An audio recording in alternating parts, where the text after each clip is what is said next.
Olá, meu querido irmão, minha querida irmã, sejam bem-vindos ao canal. E esse é um vídeo devocional e eu quero compartilhar algo sobre como manter saúde emocional diante das tragédias. Mas antes de entrarmos nesse assunto, eu quero te convidar a se inscrever no canal, deixar o seu like, aquela coisa de sempre, compartilhe com seus amigos e deixe o seu comentário aqui embaixo. É muito importante para que o canal venha crescer. Estamos rumo aos 1000 inscritos e eu preciso muito da sua ajuda. Se você curte o canal, divulgue com seus amigos. O momento em que vivemos não está sendo fácil e por mais que venhamos a ser otimistas e termos fé, muitas das vezes somos acometidos de sentimentos que podem sim transtornar as nossas emoções. Então o questionamento que fica para nós que temos fé em Deus é como manter a saúde emocional diante de tanta crise. E como se não bastasse uma crise de saúde, temos a crise financeira batendo a porta, temos também uma crise política, enfim, crise é o que não nos falta. O que não podemos deixar de faltar na nossa vida são as emoções equilibradas. Eu meditei essa semana no texto de 2 Timóteo 4, versículo 6 em diante, na qual Paulo escreve uma carta para o seu filho na fé, como ele vai chamar de verdadeiro filho na fé, e vai dizer para ele que ele já está chegando no fim da vida, na qual tem aquele versículo famosíssimo que diz: combati o bom combate, acabei a carreira, guardei a fé. Paulo diz que está encerrando a sua vida, porém ele não está encerrando a vida de forma tranquila. Ele está no corredor da morte, pois ele foi acusado, julgado e condenado à morte por ter tacado fogo em 70% de Roma. Claro que isso é uma mentira. É claro que isso foi um julgamento desonesto. É claro que ele está sendo injustamente julgado. E diante dessa situação de Paulo, ele poderia ter perdido a cabeça, estar desesperado, mas não. Ele mantém um equilíbrio emocional que nos mostra, nos ensina a como manter a nossa saúde emocional diante das tragédias da vida. Como eu disse anteriormente, não está fácil. Muitos irmãos estão preocupados com a sua vida financeira, outros com a sua saúde. Outros estão preocupados e até brigando pela política do Brasil. Nós estamos passando por um momento muito difícil, a qual nenhum empresário, nenhum pastor, ninguém passou por isso antes. É um desafio manter a saúde emocional diante de tantos problemas, para que não venhamos a perder a cabeça. Nesse texto, Paulo começa dizendo que já está sendo entregue como sacrifício, então ele está dizendo que vai morrer. Porém, ele combateu o combate, ele viveu a vida de forma honesta, de forma íntegra. Isso é muito importante. No versículo 8, ele vai dizer que a coroa da justiça está guardada para ele. É uma convicção de quem viveu para Deus, creu em Deus em meio às dificuldades. Mas do 9 em diante, ele vai começar a dar dicas de como manter o equilíbrio, a saúde emocional diante de todas as dificuldades que ele passou e que ele tem passado. Em primeiro lugar, ele pede para Timóteo vir ter com ele, isto é, ir até ele. Então aprendemos que nos momentos de dificuldades não podemos ficar só. Paulo pede para Timóteo ficar com ele, ir visitá-lo. Gente precisa de Deus, nós precisamos de Deus. Mas gente também precisa de gente, ter um ombro amigo, ter com quem se abrir, ter com quem dividir as conquistas e as tristezas também. Ter alguém com quem eu possa me alegrar e com quem eu possa chorar. Muitas das vezes somos apenas um CPF, uma conta no banco, um membro de igreja, uma carteira de trabalho. Somos um no meio de uma multidão. E mesmo estando nessa multidão, podemos nos sentir só. Nos momentos de crise, a solidão pode ser o empurrão que precisamos para pirar de vez. Paulo, sendo quem era, o maior dos apóstolos, segundo a minha opinião, ele pediu: Timóteo, vem ter comigo, vem ficar comigo, eu preciso de você. No versículo 10 ele vai dizer que Demas o abandonou. Demas era um cooperador da obra, a qual Paulo discipulou, Paulo cuidou, Paulo preparou para a caminhada e ele o abandona. Se sentir abandonado é a pior coisa do mundo. Se sentir só, esquecido, preterido é horrível. E Paulo vai dizer para Timóteo: Demas me abandonou. Paulo comenta sobre Demas, mas ele não guarda o rancor. Não mantenha um arquivo de memórias mortas, de rancor, um registro de dores emocionais, porque isso adoece a alma.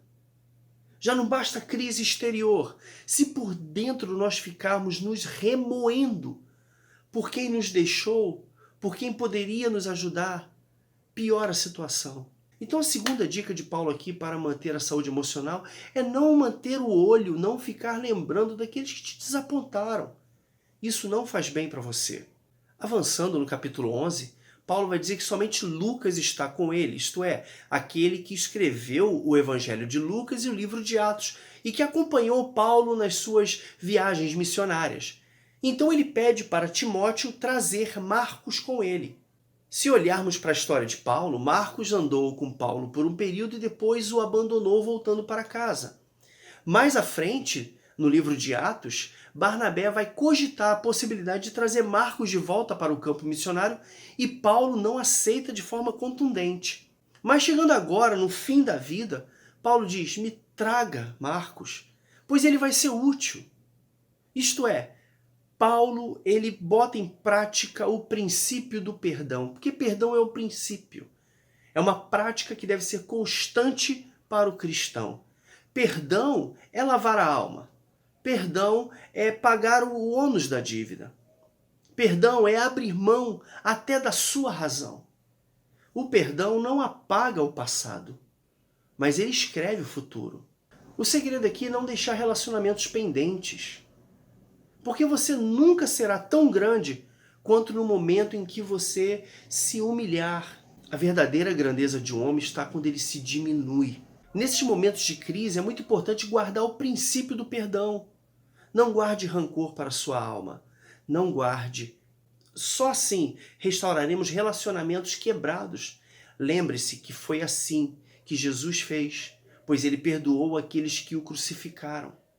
No versículo 13 tem mais uma dica. Paulo vai pedir para Timóteo trazer os seus livros, os seus escritos. Isto é, traga a palavra de Deus até mim. Eu preciso dela. Eu estou para morrer, mas eu não abro mão de ter a palavra de Deus comigo. Crise tem o poder de nos afastar muitas das vezes da casa de Deus e até da palavra de Deus, nos tornando céticos, cínicos e críticos. Se tiver saindo algum som de criança aí, é porque minhas filhas estão brincando ali fora.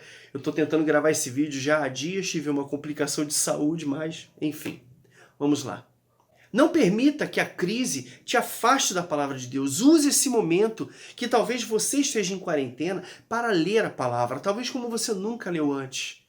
Como manter a saúde emocional? Através da palavra de Deus. Porque Deus tem uma resposta para todos os dramas da alma, e nós temos gravado vídeos sobre isso, sobre os dramas da alma, e eu espero que essa semana ainda saia um sobre depressão. Então, a palavra de Deus é a lâmpada para os nossos pés, ilumina o nosso caminho.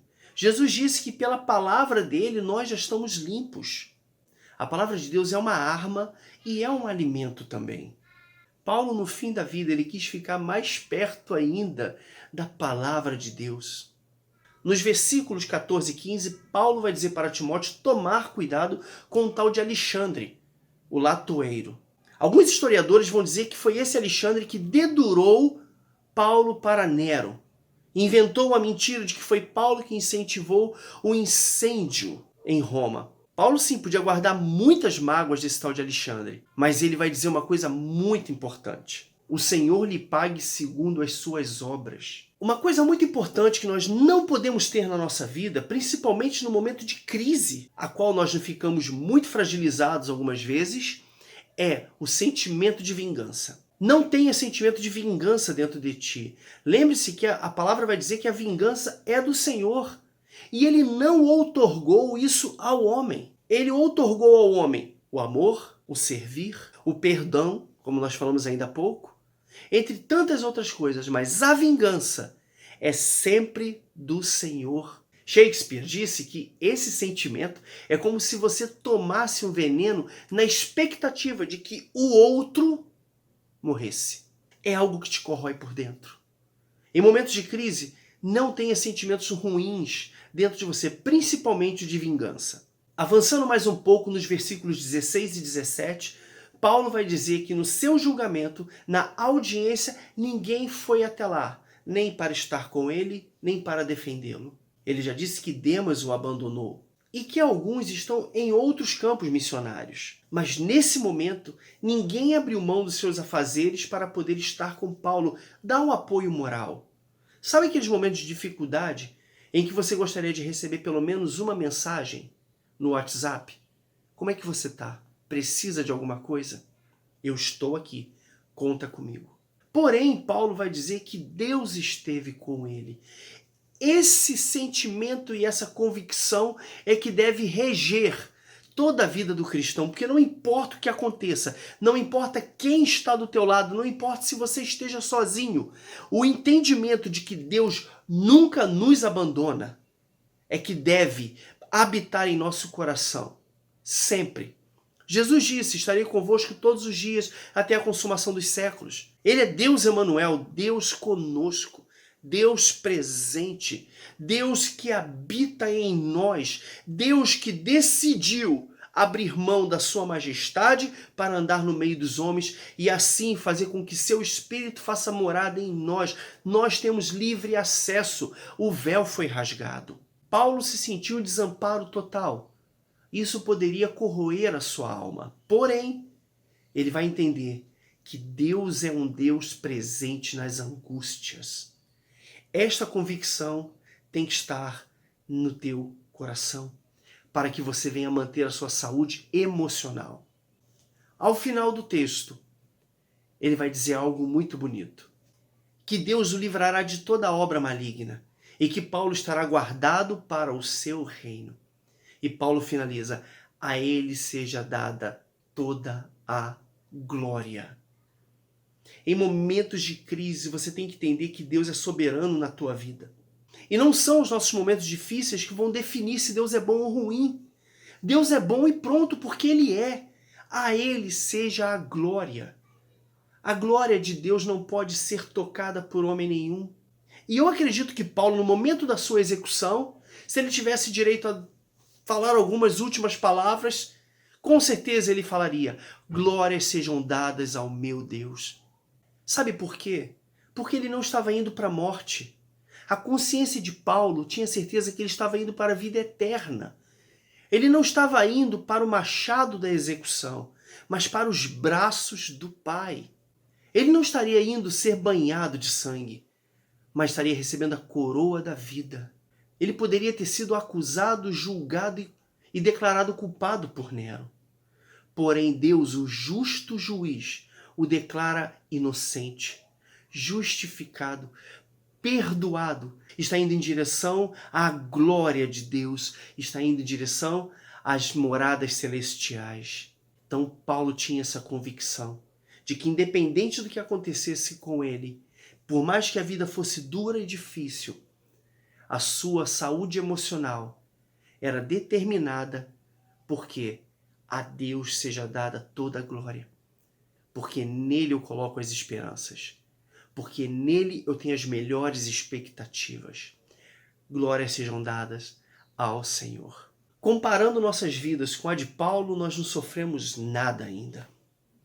Estamos vivos, temos morada, temos com que nos alimentar. Deus tem cuidado de nós. Esse é o desafio, manter a sanidade em meio às dificuldades. Eu espero que esse vídeo tenha te abençoado e se você assistiu até aqui, meu irmão, compartilhe com seus amigos. Desculpa estar sendo repetitivo, mas nos ajude a fazer esse canal crescer. Até a próxima!